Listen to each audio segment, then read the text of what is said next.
Mounting TruClose child safety gate hinges is quick and easy on most gates. All heavy-duty models of TruClose hinges come supplied with all the screws necessary for installation. All screws supplied are self-drilling, which means they can be installed using only a standard battery drill, with number 2 Phillips head drive. The supplied black trim covers can be simply clipped onto the hinge leaves to conceal all visible screws. The next step is to adjust the closing tension of the hinges.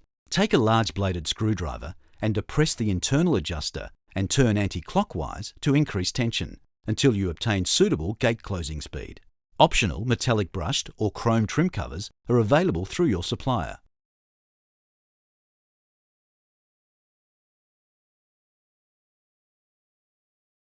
When installing the hinges to swimming pool or other toddler safety gates, the hinge safety cap supplied should be screwed onto the lower hinge. This prevents toddlers using the bottom hinge as a climbing foothold. Your TruClose safety gate hinges are now ready for use.